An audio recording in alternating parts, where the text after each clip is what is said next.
Hello, everyone. Welcome to this last event of the St Mungo Festival.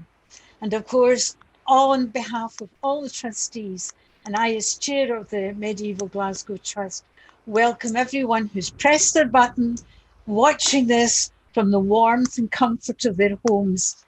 An archaeology of Scotland's early saints. You know, the festival has grown over 13 years, and Catherine Mooney was spectacular from early days when she invited you and me to join her in those long walks, finding along the Mullendiner and trying to get to the source from the source to the space behind the cathedral, which is under Wishart Street, of course. Well, Catherine's hoping that come summer, she will resume summer walks with you around the Feast of St Tina on the 18th of July. That is permitting that we're all free in a post-COVID environment. But let me talk a wee bit more about Catherine. She is a researcher with commitment to bring alive the medieval landscapes of people, places, and stories. And over the past 7 years, she's been accompanied by her husband, Thomas Joshua Cooper, visiting sites of early Celtic saints up to about the 750 AD. Together, they've visited and taken notes and often the photographs as part of a survey, which is now 1,000 locations and over 250 photographs of evidence. The end result will be a book to be published by the National Galleries of Scotland. So watch out for it. It should be out about July or in the early spring, and all of that depends on post-COVID situation. Catherine Mooney is a graduate from Glasgow School of Art. She has worked in the art galleries and at the University of Glasgow and the Glasgow School of Art in historical and critical studies. Today is the first collaboration between Catherine and her husband, Thomas Joshua Cooper. But let me say a wee bit just about Thomas. He is a senior researcher in fine arts at Glasgow School of Art and is recognised as a landscape photographer. Some of you may have seen the book Trace, which he did along with Professor Stephen Driscoll. His most recent exhibition was The World's Edge at Los Angeles County Art Museum 2019, but it's coming to the National Portrait Gallery in Edinburgh in July 2021. So we'll maybe meet you there. Now, I'd like Catherine to take over and introduce us all to the early saints of Scotland as we enjoyed the winter feast of Mungo and people he knew.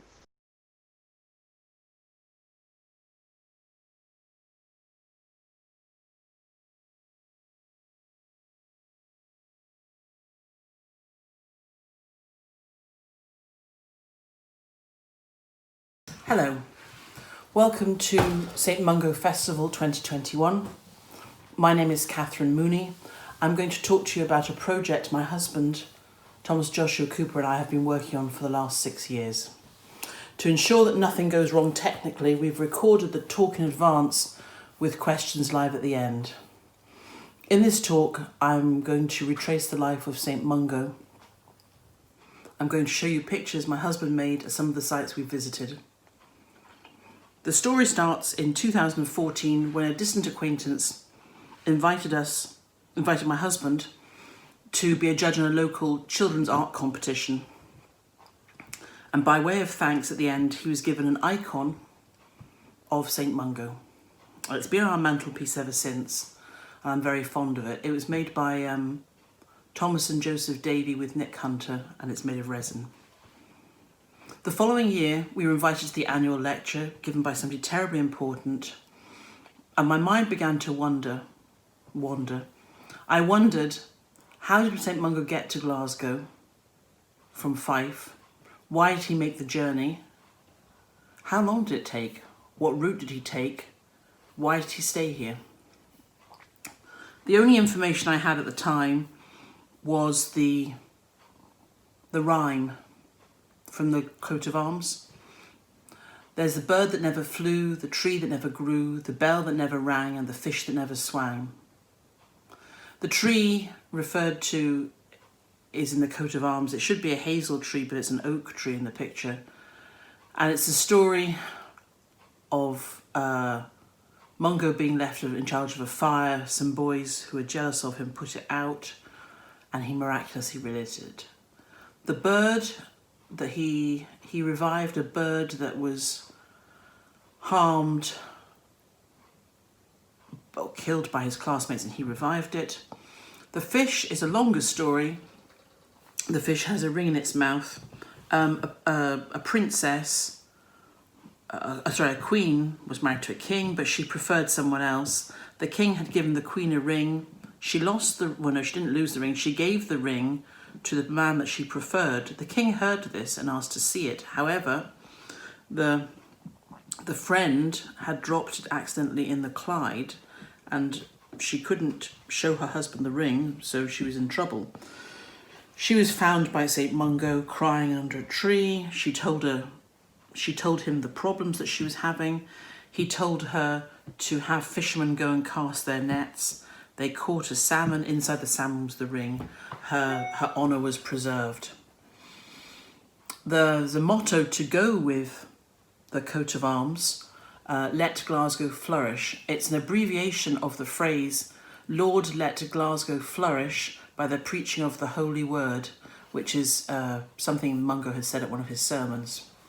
So after the lecture that we went to, I worked my way backwards. I followed the Mollendina north, staying on the high side, which wasn't boggy, towards the Campsies. The next thing you come to, really, the only real physical thing that would have been there then, that's still here now actually, is the Antonine Wall, and there would have been a parallel support road. So Mungo probably crossed over following the support road of the Antonine Wall.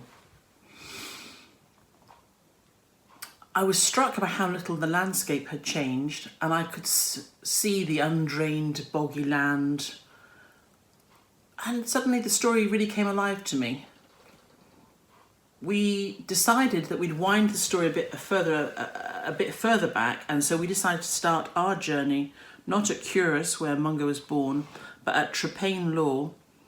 Trepain Law was Votadini people's tribal headquarters. It's where St Enoch's father was based, King Loth.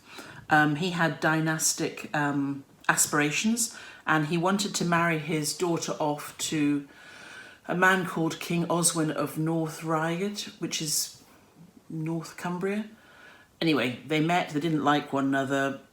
She was raped, she concealed the pregnancy, and when her father found out that she was pregnant, he ordered that she be executed by being thrown down Trepain Law. Now, having walked up Trepain Law, it's extremely steep and hard to get up, but it's even harder to go down. And some sides of the law are so steep that to fall down would be fatal. However, the people that were asked or ordered to kill her didn't do that.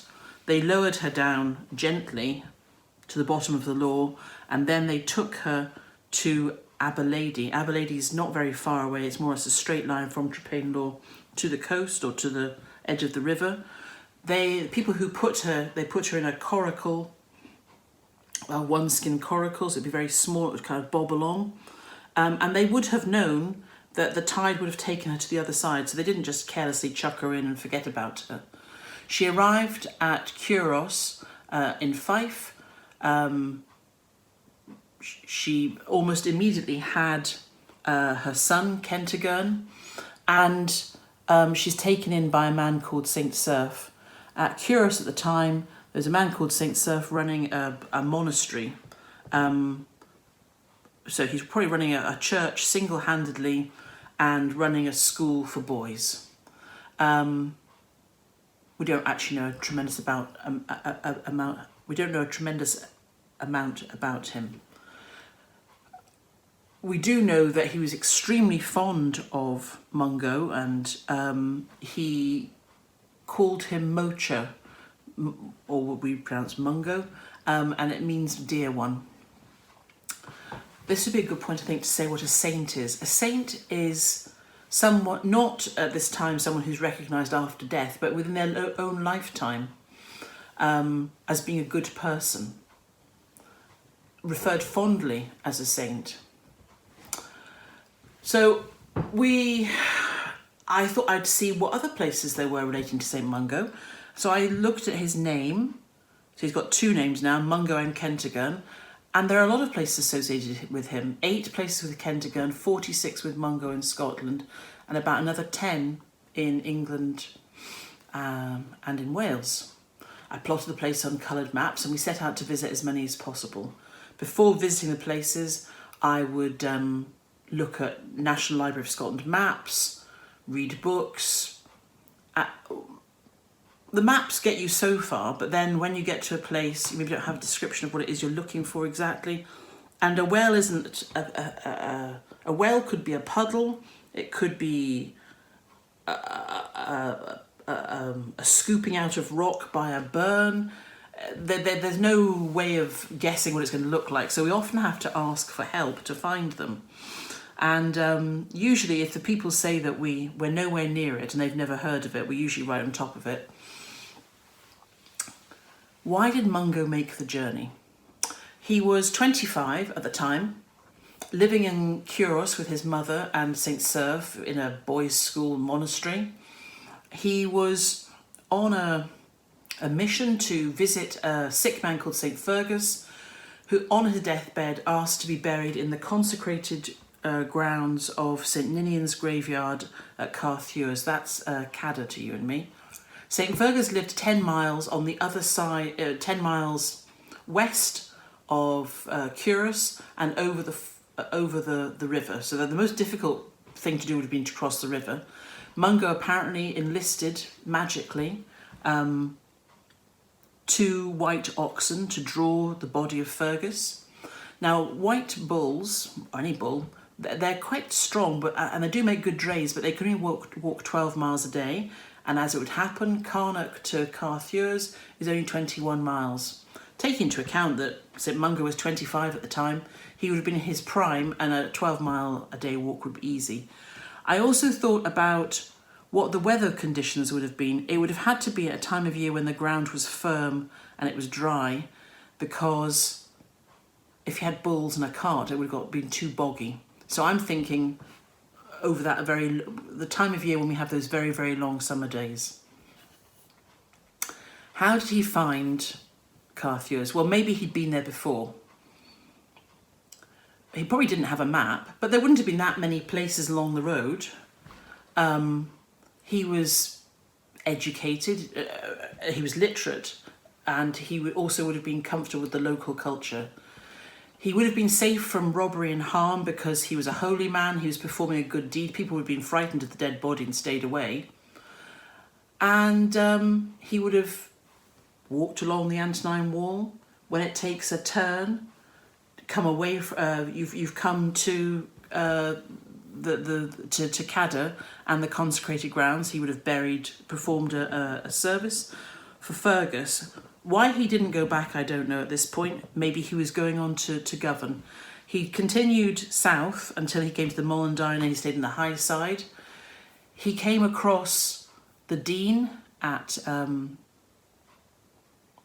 where the cathedral is now, which would be a great vantage point because you've got the water to one side, so you've got a natural supply of water and fish. You've got the woods, so it's safe, and you also have a view of the valley below, going out to the marshy land where the River Clyde was. It would be an excellent base for exploring and a good place, maybe a day's walk from Govan. Following the Molendyne today from the cathedral, one can see the burn and find clues and names of the roads, and there are still physical signs. My particular favourite is Dove Hill. It's at the end of Molendyne Street near the Barras. Dove Hill is the raised ground that the tree in the coat of arms is illustrating. And that's the place where Mungo is said to have preached and made the ground rise up with the power of his words. One of the first places we visited, following the Molendinar to its source, just to see what it was like, was the grounds at steps that belonged to the University of Strathclyde. And although the burn is culverted and it's straight, they've done quite a lot of work to reinstate indigenous plants, and a lot of insects are very, very pretty. And Thomas's immediate response was, I must make a picture. We didn't have a plan. We just decided that we'd follow the Antonine Wall, and we went to Carrenden on the eastern side, and Thomas made a picture of Rosebay Willow Herb in the late summer, a barrier between the mighty Roman Empire and the north. Somehow the idea of I'm from Northumberland and I really rate Hadrian's Wall, and I never rated the Antonine Wall. It's not particularly big, it was turfed, but effectively the Romans left a superhighway for Scotland. Scotland is quite small, and the fact that it would be easily accessible was a revelation to me. The thing that had confined my exploration was really my lack of imagination. And then I came across a book called The Beloved, St Mungo, Founder of Glasgow, by a man called Reginald Hale, published in 1989. And that really provided the main background to the life of St Mungo. We visited as many places we could associated with St Mungo. We visited Kilmacombe to try and find the place where Mungo met Columba. I located it as being a stream in somebody's back garden. I spoke to one of the owners of the back garden, and he said it'd be fine to go in there. I said, I'm sorry, the person next door appears to be out. And he said, that's fine, it's the manse, they won't mind you being in the back garden. Well, of course Mungo would have met where the manse now is. Of course he would. At that meeting that Columba had requested, he wanted to acknowledge the missionary work that Mungo had done to convert the people in the west of Scotland through his tireless preaching and visiting. The west of Scotland had been perceived until then as being lawless, unruly and dangerous. At the meeting, to acknowledge Mungo's great work, he offered Mungo, who was carrying a wooden staff, his jewelled staff, covered in gold, presumably gold foil, and decorated with gemstones. We know what it looked like because there were descriptions of it until it was lost in a battle against the English. It had been used as a talisman by the people of Glasgow. So there were descriptions of it. Mungo lived where Glasgow Cathedral is now, and it became apparent that he couldn't be everywhere at once, but he clearly travelled a great deal. So he must have visited places repeatedly, maybe at the same time of year, like a sort of peripatetic teacher or doctor. And he would have brought the good news, performed marriages, baptisms, blessings, told stories. And we were interested in the locations that we chose, and we noticed that there were characteristics. He liked places with water, good for baptisms, places with water that are clean, you have people going to it, wells. He was going to places where he knew that there would be people, and they would accept him through familiarity. And over time they would accept the stories that he was telling and want to be converted or live a more Christian life. My most favourite site that we visited was the well at Glen Eagles. It means Valley of the Churches. It was favoured by Catholics up until the last century as a place for baptism, and it's a source of tremendously pure water, and it's bottled by Highland Spring now. I wanted to, my finger was infected, so I put my hand in the water to see if it would have any healing properties, and I can confirm that the water is very clean and extremely cold, and the infection did go away, but I suspect it was the freezing temperature, not the water itself. That little project finished after 2 years. We made 24 pictures, but rather than being so we showed the pictures at Govan Old and Glasgow Cathedral, and we had quite a good response. and we sort of patted ourselves on the back, but there was a kind of nagging feeling at the end of it. We hadn't been to every site associated with Mungo. We became interested in other saints, and I then came across a website run by the School of Humanities at the University of Glasgow called Saints in Scottish Place Names, and they have amassed information from text, maps, and drawn together 5,000 places and 750 saints. Now, up until this point, I actually genuinely thought there weren't that many people who were saints in Scotland, but it became sort of jaw-dropping how extensive the project would be. Now, we really liked this project for several reasons. One, we'd never really worked together. We were working from home. We would make day trips. And it was a constant voyage of discovery. We'd go to somewhere that we'd been past lots and lots of times, and that would be the site of some significant place. It was a voyage of discovery, and this project has been a continual revelation to us.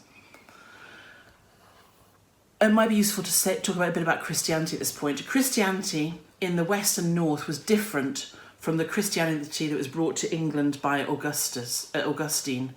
The Christians in the west of Scotland had converted to Christianity voluntarily, of their own free will. They could have different levels of commitment. They could be pagan and interested in Christianity. They could be Christian and baptised whilst observing the Celtic deities. They could be Christians in the way that Japanese today could be Buddhist, Shinto and Christian. People could be Christian and live in the community with their families. They could be men and women living together in what's called a culdee, which is a house attached to a monastery. They might live there for a few years or the rest of their life. People could choose to become a monk or a nun for a few years or the rest of their life. So the whole practice was much more informal than we have now, and quite close to Buddhist practices today. Christianity didn't come to Scotland one day, it didn't just flip over. It came over in repeated waves and became increasingly compelling. Augustine came to England in 597, but Christianity came to the west coast of Scotland from Ireland. Well, first through the Roman occupation of Britain, obviously, but then from Ireland via St Ninian in the 5th century, and then with successive waves of people. The Christianity that came from Ireland was via the desert fathers and mothers. These were people who hadn't wanted to do the Roman version of Christianity. They wanted to live a contemplative life as hermits.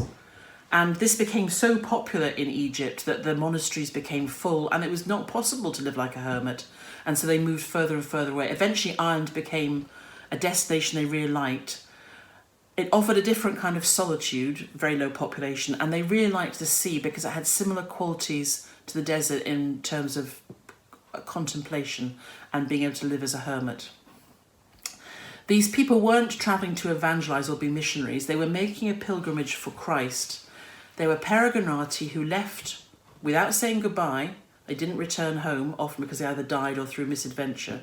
They just didn't return. They sought a life of hardship and contemplation and isolation for the contemplation, but also for safety and fear of disease and predation. We only know about a few of those people. In Scotland, there are at least 600 known individuals, but we know that there were many, many more people that came. We noticed over a period of time, once the project broadened out, that Mungo preferred wooded places that were set back, that were view, reflective spaces. Columbus' places were really incredibly confrontative and bold, or he built in a time when there was not so much predation. Other places he went to, like St Fergus's Cave at Glamis, was unchanged. The river's still there, the wood is still there, the ledge is still there. There are a lot of stories around Mungo, and it's very hard to piece them together, but he does persistently appear intertwined, as does Ninian, with the Arthurian legends.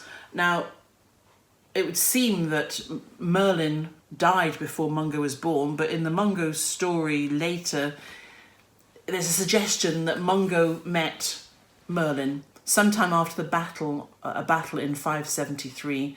Mungo was called by Merlin to where we would call the Scottish borders on the Tweed in August 584. Merlin was said to be suffering from battle fatigue, I think probably what we would call post-traumatic stress. St Mungo went and spent time with him and baptised him in the River Tweed. Sometime shortly afterwards, Merlin died and he was buried at Burnfoot Pool.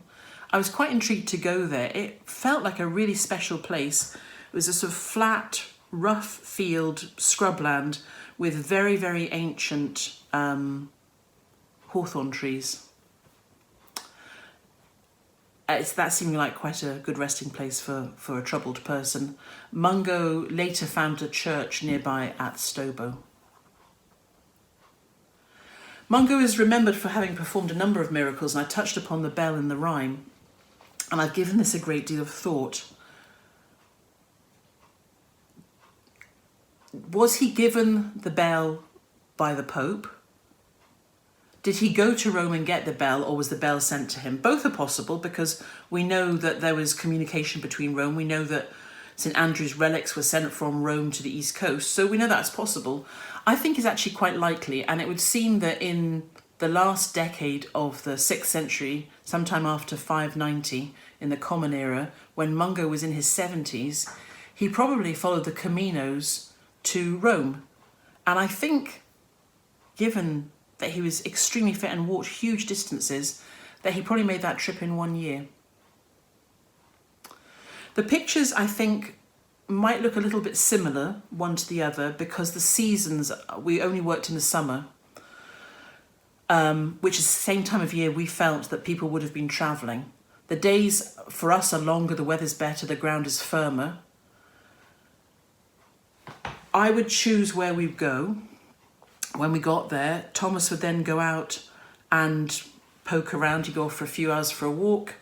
He would then come back and he would then go and make a picture.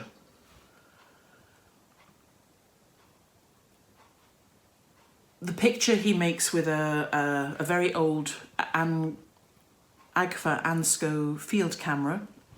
The images are upside down, back to front and moving. He spends a long time looking through the back of the plate, making sure it's all in focus. He doesn't change the image or crop it when he goes back into the studio. And from that, he makes a contact print, which is like a sketch. And then he decides if he wants to use the print and how big it will be. He's making a story with these images, if you like. We can't tell at the time whether the image is going to be good or bad. I mean, you hope it's going to be good, obviously, but it has to work meticulously. This is probably going to be Thomas's last project because he's now 74 and it becomes harder and harder, especially with arthritis, to keep working outdoors. In Mungo's old age, after his trip to Rome, he developed some form of muscular dystrophy, which is where the muscles become slacker, and he had to wear a bandage under his chin to support his jaw. He couldn't close his mouth. He was very fond of a daily hot bath. He's obviously lived places where Romans had been, and there was a bath apparently in the Abbey in Glasgow. He died on Sunday the 13th of January in 603 Common Era in a hot bath, and he was buried shortly afterwards under the altar in the wooden church by the Mullendina burn.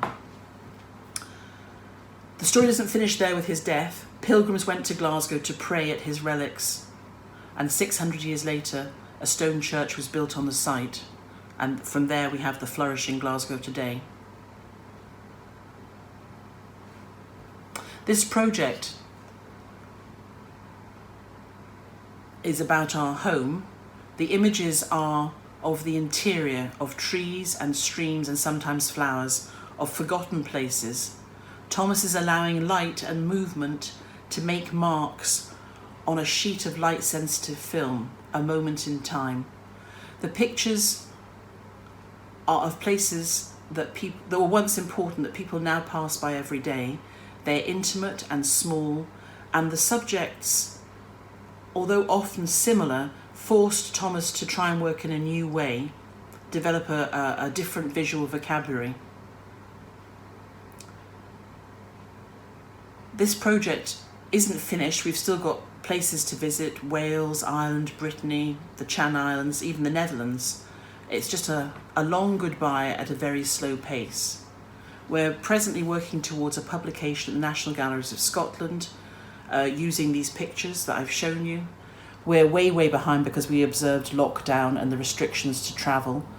But I hope the book will be published in November 2021 in time to coincide with an exhibition called The World's Edge at the National Portrait Gallery, which opens on the 31st of July 2021. It's a project about the Atlantic Ocean. It was a project about the space between the continent, and it's a very big project. This project, the one I've just described to you, relating to Mungo, is a remapping of our interior home. It's an expression of our relationship and a reflection of our love for each other and of the place we live in. I would say that it's so fitting that this is how we bring together a concluding event in the Festival of St Mungo. And you couldn't have designed it better, because it took a long time for the story of Mungo to be written. They say it took about 400, 500 years, and so much so that Herbert, the Bishop of Glasgow, was annoyed at the common broken segments of the story. That's why he commissioned, when his successor, Bishop Jocelyn, decided to do a tidy up job and got the Vita Kentigern written. So you have brought us in from 2021 into those very early landscapes, memoryscapes. I think the textures and the combination of images were just first class. So thank you to you and to Thomas for that blend of skills, interest, reflective space. Thank you very much indeed, Kate, and to Thomas as well. But you have focused it for us. So I would like to think that there's maybe time now to have a look at, you'll see a photograph down there of Stephen McKinney. Stephen has been my fellow trustee and has been working behind to look at the questions. But he'll come alive as soon as we have a look through and assemble some questions that will allow you, Kate, to explore in depth the interests that have been indicated by those who have tuned in to the lecture today. Okay. There's a question here from Heather Aird, asking about the places we're going to visit, and the answer is yes, I can provide you with a list. And somebody else wants to know if we're going to go to Brittany. We are going to go to Brittany, in particular St Malo, because Les Mahago, it's a really good word, and it turns out to be named after St Malo. So we'll be going there to make pictures, yes. Oh, that's a good start. Now we know where to find you. Spite of the COVID experiences, keep a watch on the motorway. That's something that's really beautiful. Can you tell me a wee bit more about the number of women saints? Well, not enough of them, Kathy. You know, we know that they existed in equal numbers, and I had an idea at one point, rather than only including as many women as possible, only having as many men as there were women. So we've got St Abe, St Hilda, St Begu, St Maura. So Begu is associated with B, as in St B's Head. St Ab on the East Coast, associated with that whole area. And then we have Maura and Bega, who lived on the Cumbraes. Enoch, his mother. My favourite is Saint Marian of Glen Strathfara. And somebody thinks she was a daughter of somebody that died young and she's remembered. So there are some women, but it's really hard work finding them. And the site, oh, of course, and St Bride, who's remembered everywhere in Scotland that you go. Yes, yes. Did you notice there's another question here from Veronica? She wants a list of the places. Yes, no problem. And there's another one. Can I access a list of these places too? Well, if you're interested, you can go to the Scottish place name website run by the University of Glasgow, and you can look up anybody's name there and spend hours and hours looking. But a lot of the place names in Scotland are anything that starts K-I-L, like Kilmacombe or Kilmartin or Kilbride. That's the name of a saint. It's usually the saint's name is attached to it. So that's a good starting point.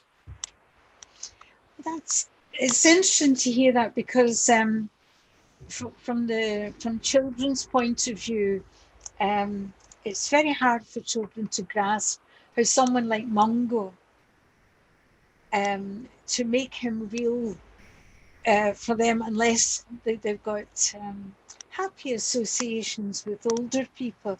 I wonder how would you like children to see this venerable old man who was so enthralled that he affected and was experienced by so many people as a holy man?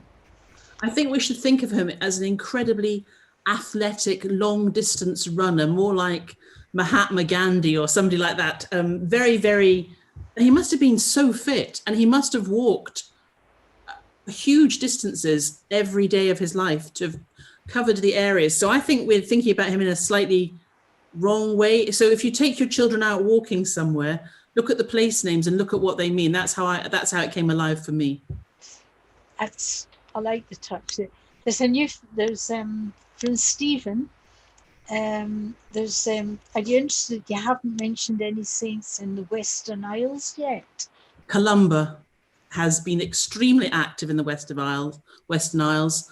You've got Tyree, which was called his grain basket to Iona. You have the outer islands. We've got St Kilda is a misleading one because it was written down wrongly. The name is Skilda, not saint at all. But the saints, St Adamnan, all those Columba saints are associated with the outer islands, yes. And Thomas's friend Chris Seiberling wants to know, have you drawn a map of Mungo's travels? Do any patterns emerge? Well, if you go onto the website of Glasgow University, the saints' place names thing, and you put in any saints' names, dots appear, and you can see patterns. Mostly the patterns emerge in the case of Mungo, along riverbanks, and you can see routes that people have taken.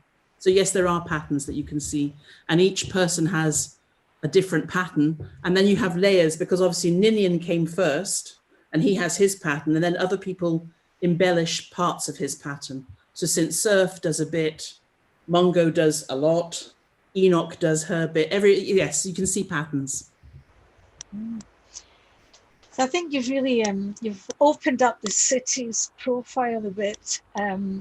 The internal road from Provan Mill down to the Mollendina Wishart Street, and it's so urban, defined now by houses and place names. Could you tell us a bit more about this thing about the water and the association, and how this impressed you? Because some of those images in the photographs of the water scenes were beautiful. I think we see water as a place of beauty and maybe a place to go to. The water, the Mollendina, would have been a route, as the Clyde would have been a route right inland, and you've got the Forth being a route also. So people who are walking would have used those as their paths, their unchanging paths. So we stuck very closely to the rivers. In the case of the Mollendina, you can still see a lot in the city, if not in the place names of the streets. There are actual spots that you can still see the Mollendina. I don't know if that answers your question. There's a question just come up. Do you have any passage? You talked about the landscape that St Mungo moved in Jocelyn's Life of St Kessog is an account of his journey to Glasgow. Translated it says the bulls came by a straight road along where there was no path. Road? No path? What does that mean? Well, a straight road to me sounds like something the Romans left behind. That's just the way I've read it. They're stories, you can interpret them how you like. And what we've done is we've taken the story and we've used etymology as a guiding point, but also we've taken some practical steps. As a walker, I would take the shortest route possible. I'm not going to take the scenic route. I'm going to take the shortest route. I'm going to walk the lowest way possible. I'm not going to go to the top of a hill necessarily.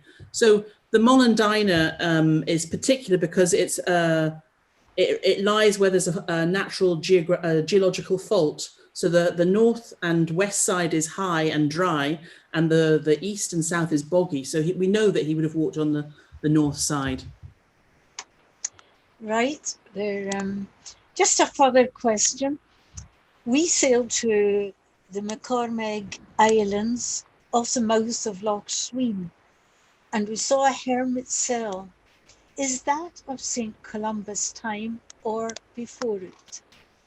I don't know, but it would be easy to find out, because if you go to the website that I told you about, the Scottish place names, also you can look at the etymology of the place, or you could look at the local churches. There's lots of clues for you to find your own stories. They're still there very, very, very actively.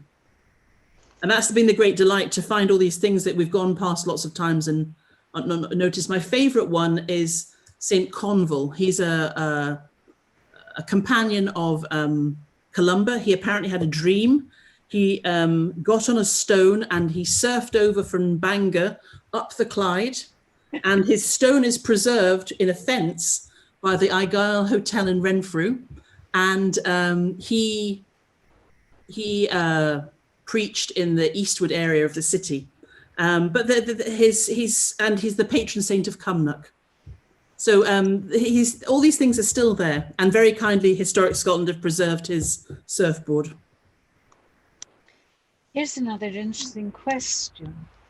How do the patterns you mentioned relate to the political / linguistic differences at the time? I can't, linguistics is not my thing, but I can say that Mungo he obviously, politically, he and his mother went to Curus to avoid his grandfather. He then moved to Glasgow, and we know that Enoch followed him. We know that Glasgow was invaded for about 12 years, and he moved to the Lake District, where there are a whole series of churches that he founded there. And then he was asked to come back to Glasgow. We know that he must have spoken several languages. I don't know if that answers your question at all, but there is certainly potential for research in that question, I would say, personally. Well, there's interesting, Alan Henderson asks, have you looked at the locations associated with St Cuthbert? Yes. Although there is no record as to where he was born, the extant lives clearly indicate him having spent his childhood and youth in Lauderdale. Yes. Scottish by adoption and not. The sites associated with St Cuthbert are absolutely delightful. I came to dislike Columba. They're very, very remote and extreme, rocky places. The places associated with St Cuthbert we found to be really charming and very, very pretty. Places like Melrose, down by the river. Yes. I'm trying to think of some other ones.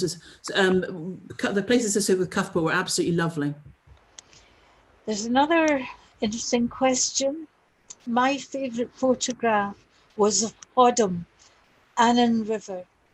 Could you tell me more about your journey to that spot and what inspired you to go there? Mungo left Glasgow and went to the Lake District. He founded a series of churches. They're almost in a straight line along a ridge. Hodham is at the end of it, and Mungo is known to have raised crosses at various places. One is at Nantwich in Cheshire. That's the most southern one, and he raised a cross in Hodham. So the story goes, which is why we went to Hodham. I just checked there that my discovery was to see that the field at the side of the bridge going down on the Dumfries Road is called St Kessog's Field, and that's what sparked off a visit with the Lord Provost to go down to meet the convener of Dumfries and Galloway Culture and Arts, and together open a new notice board proclaiming the association with St Mungo. So it's private land, but there is an accepted footpath.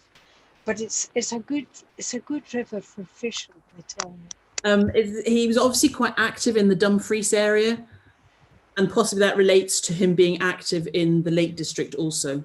Yeah. Well, Kate, I think it's been a uniquely personal journey, and we're privileged that you shared it with us. And our great hope is that you continue that journey and to explore the magic, the beauty, and the poetry that comes out from the many symbols that you have taken from names, places, and the whole environment surrounding ancient, long forgotten places, and how we in 2021 have to feel connected. So if you have ended such a beautiful note for the festival, that here we are at difficult times in 2021, but these moments of pressing the button and sharing with people like yourself have given us that role of opening the book, telling a story, and celebrating the life of St Mungo and how we all belong to Glasgow. Thank you very much, Kate. And can I say thanks to your husband, Thomas, and to the hidden screen people, Stephen McKinney, who's been behind making the questions come up at the right time, and to my secret behind the scene, Colin, who has done such magic work getting us literate so that we can share with everyone. To those that we can't see, will you haste back and subscribe and come back next year? And to those of us who are on the board of the Medieval Glasgow, it's been so encouraging to have your support. Thank you very much indeed. Goodbye now. Thank you. Bye.